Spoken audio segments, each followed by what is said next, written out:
WrestleMania लगभग 40 सालों से WWE का मेन इवेंट रहा है और इन सालों में WWE के टैलेंट से कुछ बहुत फनी और बेवकूफी भरी गलतियां हुई हैं। रेसलर्स के गिरने से लेकर मैच खत्म होने तक सब कुछ गलत होता हुआ नजर आया है। साफ तौर पर बिना एक दो गलतियों के ये सब का बाप नहीं बनता। बने रहिए हमारे साथ क्योंकि हम दिखाने जा रहे हैं 20 रेसलमेनिया के कुछ फनी मोमेंट्स। इनमें से कुछ के बारे में आप निश्चित रूप से भूल गए होंगे। रेसलमेनिया 13 में एनिमल का गड़बड़ पाइल ड्राइव। अहमद जॉनसन और Legion of Doom Nation of Domination के साथ रेसलमेनिया 13 के एक अस्त व्यस्त सी शिकागो स्ट्रीट फाइट में टकराए। उनका दूसरा मैच एक बहुत मशहूर लापरवाही के लिए जाना जाता है जिसमें एनिमल और फरूक शामिल थे। एनिमल ने फरूक को रिंग के साइड में रखी अनाउंसर टेबल पर पाइल ड्राइवर मारने की कोशिश की, लेकिन एनिमल ठीक से पकड़ नहीं बना पाए और वो उस मूव को ठीक से नहीं कर पाए। एक खतरनाक स्पॉट में एनिमल ने ये मूव फ्लोर पर कर दिया। अच्छी बात ये रही कि दोनों में से कोई भी बुरी तरह जख्मी नहीं हुआ। रेसलमेनिया 19 में जॉन सीना के माइक का काम न करना। यहाँ हम रेसलमेनिया 19 की बात कर रहे हैं जहाँ शो से पहले गड़बड़ हो गई थी और वो प्रसारित भी हो गई थी। Sunday night heat pre show पर जॉन सीना ने अपने पहले रेसलमेनिया की शुरुआत जेजी के एक रैप के साथ की, लेकिन बदकिस्मती से उनका माइक काम नहीं कर रहा था। आखिर में माइक ठीक हो गया, लेकिन ये एक अजीब शर्मिंदगी वाला पल था जो रेसलमेनिया के स्टेज पर सीना की पहली बार की परफॉर्मेंस को बर्बाद कर सकता है। रेसलमेनिया 38 एंड्रयू कौन है 2022 की सबसे मजेदार गलतियों में से एक थी जब WWE ने गलती से आंड्रे द जायंट को एंड्रयू द जायंट कह दिया। ये तब हुआ जब annual Andre the Giant memorial battle royal के विजेता Madcap Moss WrestleMania kick off show पर एक स्पेशल इंटरव्यू के लिए आए थे। स्क्रीन पर मॉस की ग्राफिक ने बताया कि वो Andrew the Giant memorial battle royal 2022 के विजेता हैं, क्योंकि WWE की प्रोडक्शन टीम में से किसी ने ये बड़ी लेकिन हिलेरियस गलती की थी। रेसलमेनिया 19 में राइनो का टाइटनट्रॉन।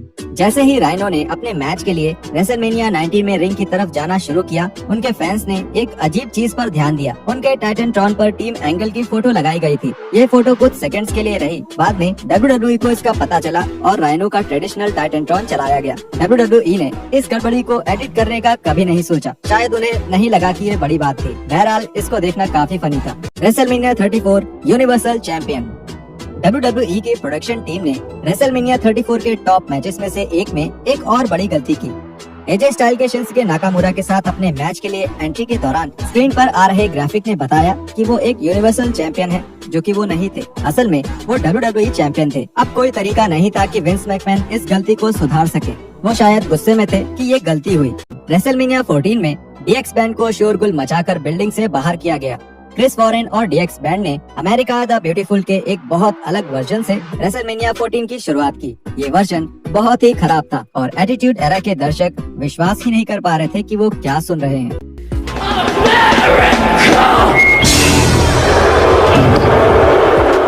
बैंड को बू करके लगभग बिल्डिंग से बाहर कर दिया गया। आखिरकार WWE फैंस के विरोध से सहमत हुए क्योंकि परफॉर्मेंस को पे पर व्यू के WWE नेटवर्क एडिशन से एडिट कर दिया गया। रेसलमेनिया 20 में ट्रिपल एच का गिरना।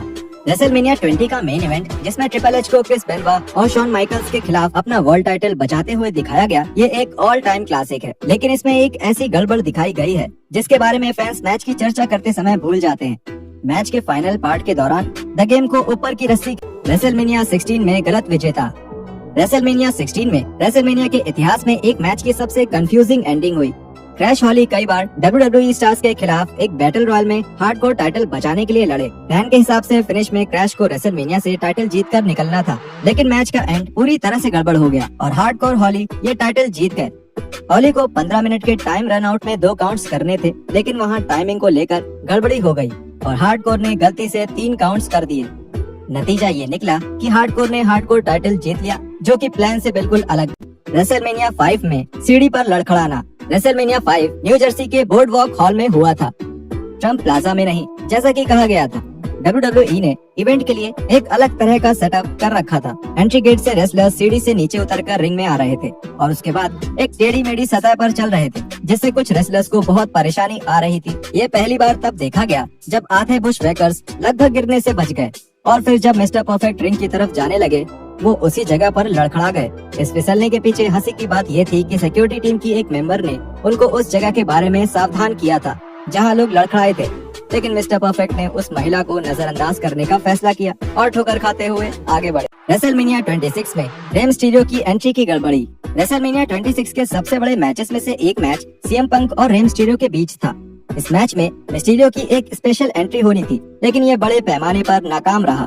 मिस्टीरियो को एक छेद से स्टेज पर उतरना था, लेकिन उनकी लैंडिंग खराब हो गई और इसकी वजह से मिस्टीरियो स्टेज पर गिरकर अजीब तरीके से रेंगने लगे। ये गड़बड़ी लाइव ब्रॉडकास्ट पर नहीं दिखाई दी, लेकिन एंट्री के ये फनी फुटेज फैंस के पास है।